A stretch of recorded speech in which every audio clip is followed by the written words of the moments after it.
अहमदनगर जिल्ह्यातील पाथर्डी तालुक्यातील आदर्श गाव लोहसर येथील विविध विकास कामांचं भूमिपूजन आणि लोकार्पण सोहळ्याचं उद्घाटन आमदार शिवाजीराव कर्डिले यांच्या शुभ हस्ते करण्यात आलंय।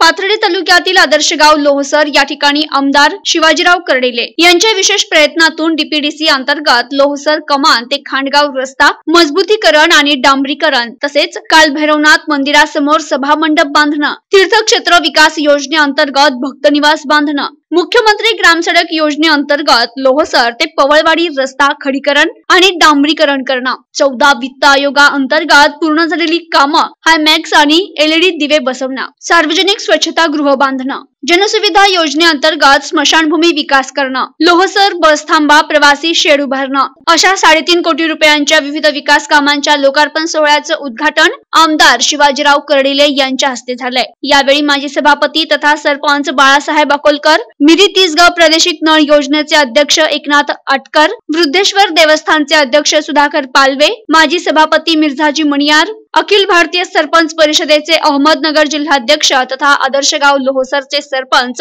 अनिल गीते पाटील, कल्पजित डोईफोडे, धनंजय बडे, युवा नेते पुरुषोत्तम आठरे, माजी सरपंच सुरेश चव्हाण, रवींद्र देवा पावसे यांसह अनेक मान्यवर उपस्थित होते। तर यावेळी तुमच्या बापानं तुमच्या राहुरी तालुक्यात 25 वर्षात किती दिवे लावले हे सर्व जनतेला माहिती आहे, अशी टीका आमदार शिवाजी कर्डिले यांनी विरोधकांवर केली। कामाच्या बाबतीत तुम्हाला सांगतो का कुठल्याच प्रकारची चिंता करू नका। आज जर तुम्हाला सांगतो का तुम्ही राहुरी तालुक्याचा जर छोटासा जर सांगायचं जर म्हणलं तर निळवंडे धरून तुम्हाला सांगतो का भूमिपूजन देशाचे नेते शरद पवार साहेबांनी 1998 साली तुम्हाला सांगतो का त्या निळवंडे धरणाचं भूमिपूजन करण्याचं काम झालं। परंतु 1998 पासून तर आता 2019 उजाडतोय, 40 वर्षापर्यंत तुम्हाला सांगतो का शेतकऱ्याच्या शेतीमध्ये काही पाणी आलं नाही।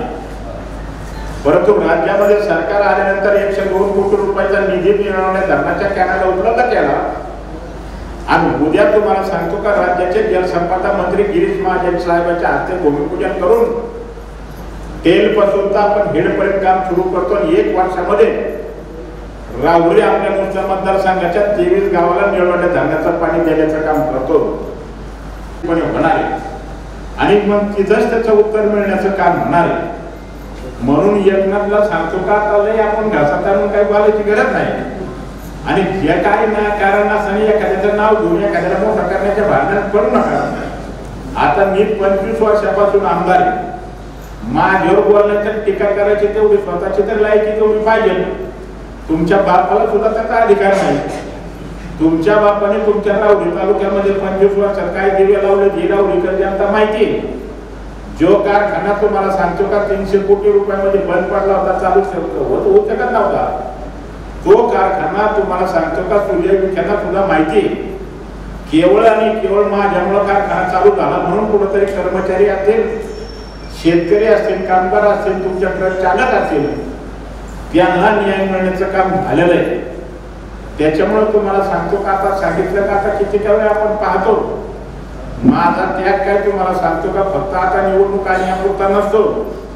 25 वर्षापासून जेवढा माझा स्पीड आहे त्याच्यापेक्षा कधी मला स्वतः स्पीड मात्र कधीच माझा कमी झालेला तुम्हाला दिसणार नाही। राहुरी करता एवढे छान होता तर तेवढे कर्डिले साहेब आम्ही पाहतो, आम्ही गोधड्यात झोपलेला तर त्यावेळेला तुम्ही राहुरी जाता, तुम्ही नेमकं झोपतात कधी खातात काय, तुम्ही त्या ठिकाणी तुमचं शरीर एवढी साथ घेता का?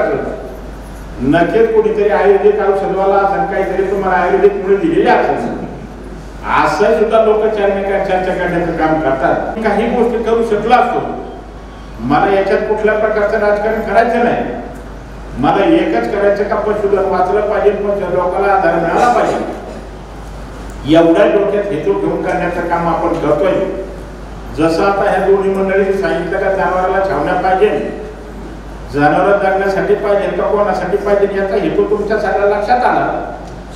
जेवढे आंदोलन करणारे सगळे माणसं पाहतात त्याच्या दारामध्ये कधी एखादी शेळी जरी असली तर म्हणतात ती गोष्ट मी ऐकण्याचं काम करीन, परंतु ज्यांच्या दारात शेपूट नाही, ज्यांच्या दारात शेळी नाही, तेच वरून तिथं रोज आंदोलन करण्याचं काम त्याच्यामध्ये त्या ठिकाणी होतंय। छावणीवाल्याला एवढंच मी आपल्याला या निमित्ताने एक सांगू इच्छितो का कोणोरही अन्याय होणार नाही। जेवढ्यांनी अर्ज केले, जेवढ्यांनी छावणी मागणी केली, तेवढ्या त्यांना छावणी देण्याचं काम तुम्हाला सांगतो का राज्याचं सरकार म्हणून, कलेक्टर म्हणून देण्याचं काम 100% त्याच्यामध्ये करण्याचं काम केलं जाईल. त्याचं कारण आपण पाहतो का राज्य सरकारने फार किचकट तुम्हाला सांगतो का अटी घातल्यात. एक संस्था असली का त्याला 10 लाख रुपयाचा डिपॉझिट लागतो, जीएसटी लागते, त्याला जीएसटीचा नंबर लागतो. आता 10 लाख रुपये जर कदाचित डिपॉझिट ठेवायचं म्हणलं, परत चारा खरेदी करायचं म्हणलं, तर दुष्काळी माणसाजवळ कोणाच्या खात्यामध्ये कुठल्या संस्थेमध्ये 1 रुपया शिल्लक नाही. याला आता त्याच्यामध्ये त्या ठिकाणी छावणी आपण चालू करणं इतके काही सोपं नाही.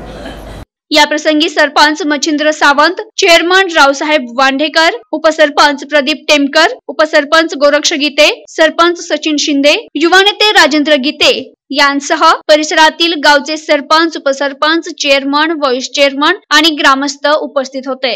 प्रतिनिधी बिवसेन टेमकर, NTV न्यूज मराठी, पाथर्डी, अहमदनगर.